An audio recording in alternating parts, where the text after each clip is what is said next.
papunta po kami ng Holland kay Tatay Digong. See you Filipinos in Holland. Ate J, hello. Starring yun siya pa. Tatay Digong, we're coming for you. Dito sa strand, friend, shubing sa ta. Agi sa amin sa beach sa Shiviningin. Kawaw.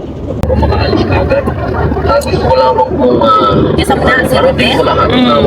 Guys, nanonood po kami ng live scene while on the way kami papuntang Dahig kay Tatay Digong.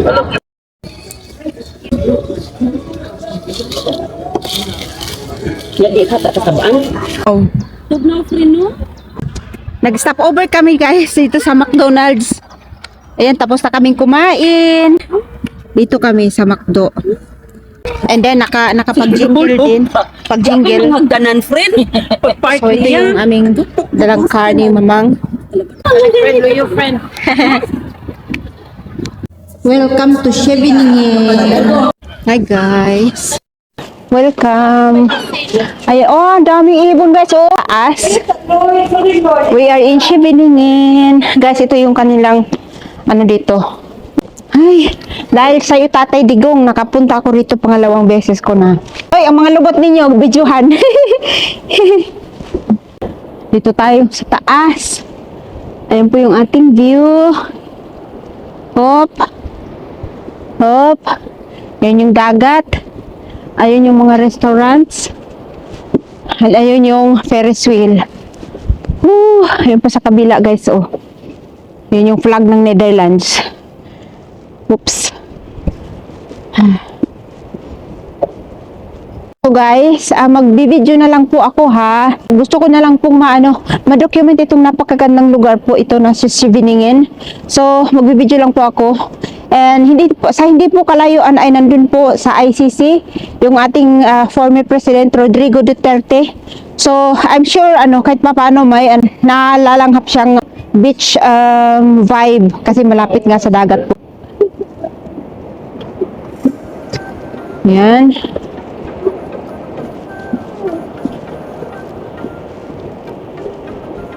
So narinig niyo po yung agos ng tubig, dagat.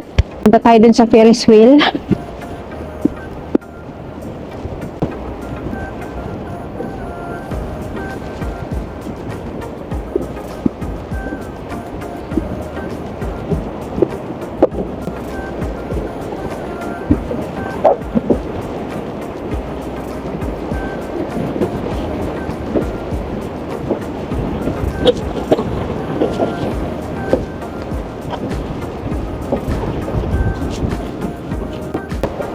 Ferris wheel.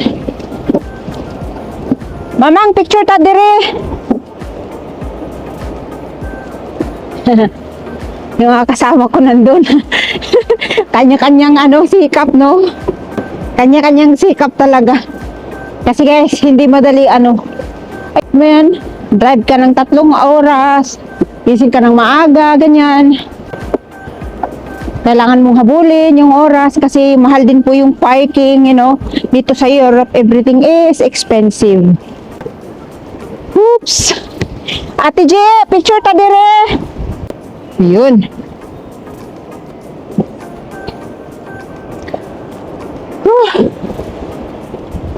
Pagods.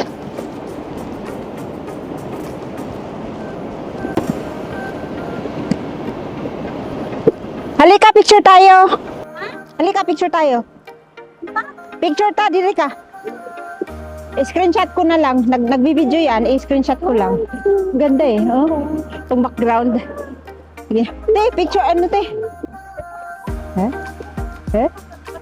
Yes, natin.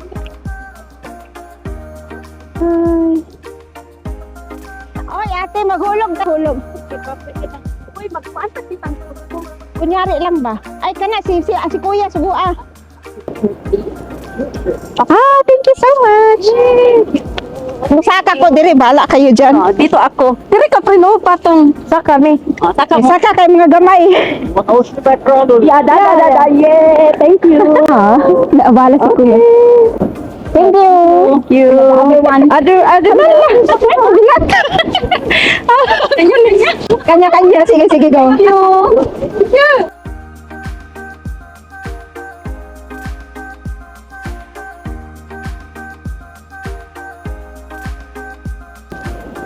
Happiness is free.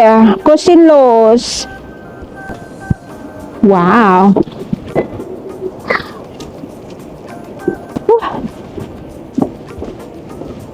Pabalik na tayo.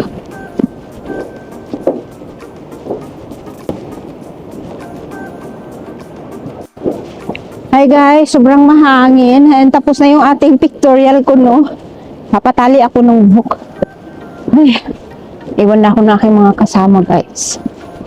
Ako yung pinakamabagals. Ate J, pakikuha ko na akong ipit sa buhok, J. Dali. Okay, kay unsa Dali, era gud, kay murag kaluparon ako, te. Palihog, te.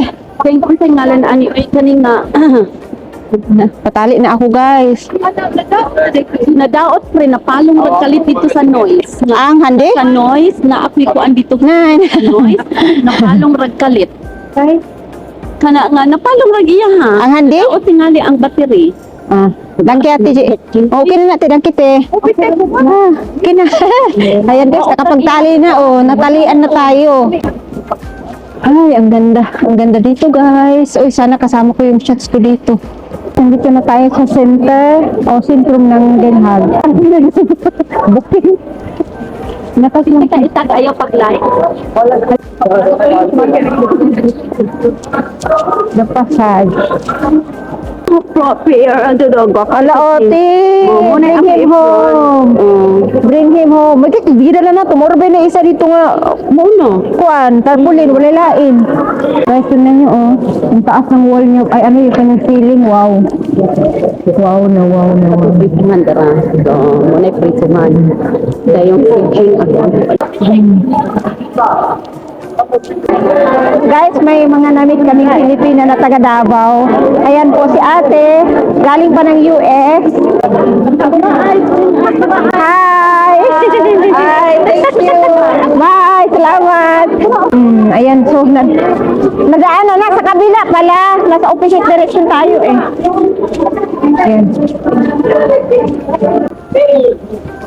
Naalala ko nung unang punta ko dito 5 years ago. Oo, 5 years ago. Pa rin, walang pinagbago. Ayun na yung aming tikamak na hinahanap. So guys, random na lang tayo ha.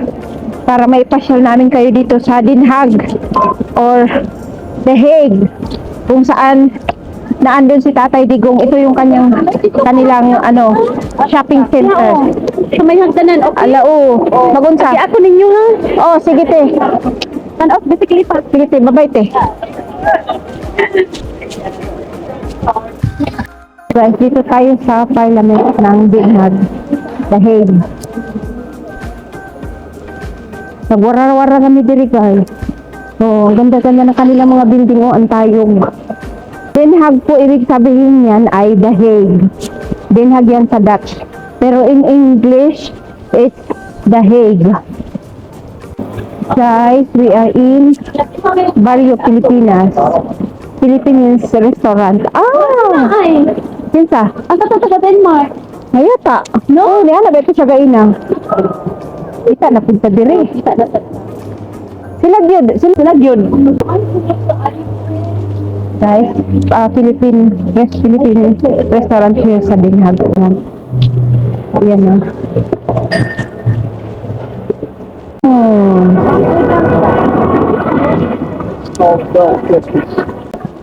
Like always, mata ko sa bulaklak. And nakapag-shopping na kami. Bumili ako guys ng another memory card na 128 gigabyte.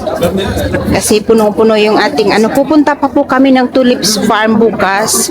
And ito pong Tulips Farm na ito ay talagang pinapangarap ko pa mula pa nung dumating po ako dito sa Europe.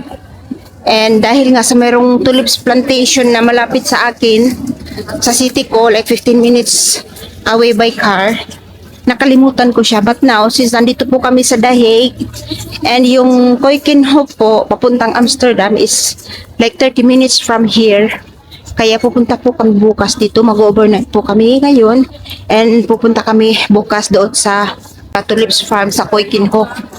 So, napabili po tayo ng extra memory card. Tapos may nagsusumba sa loob. Ang galing naman. Delgra. Yes, Attorney Delgra. Palisay man di na siya. Kauban na siya sa LCAC sa una. Sila ni General Panali. Oh, wala ko kapapicture ni Attorney Delgra ganina. Pero nag-talk me kay about sa paksiw ba. Sabi ko, Attorney, yan ba yung gusto ni Tatay Digong? Sabi niya, oo nga. Sabi ko, okay lang Attorney, nakakain na ako ng 2 hiwa para yung kay Tatay Digong. Tumawa si Attorney Delgra. Pauwi na po kami sa aming hotel. And lobat na po. Wala na tayong battery. So, see you again po tomorrow sa Tulips Farm. And it's in Netherlands sa Keukenhof. Ang ganda ng Dinhag pala talaga, no? Sa rest ba? Sa kanang Ang ganda ng Dinhag City, guys. Kahit pa paano po naisama namin kayo sa aming mag-iikot-ikot dito sa The Hague.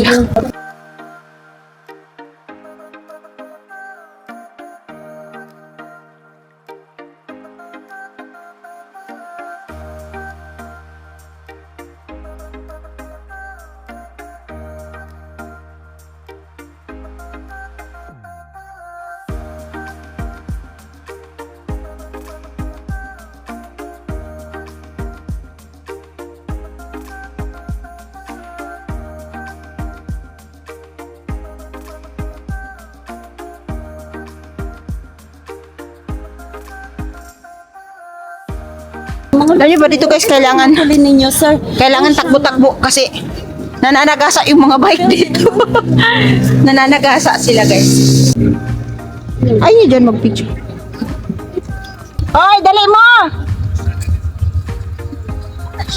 Nag-video ako. Come here. Hello, kabayan! Ay, wala ka Pilipino pala ito. Pilipino pala. Akala ko Indian. Hello kabayan, sabi. Nakatrack siya guys.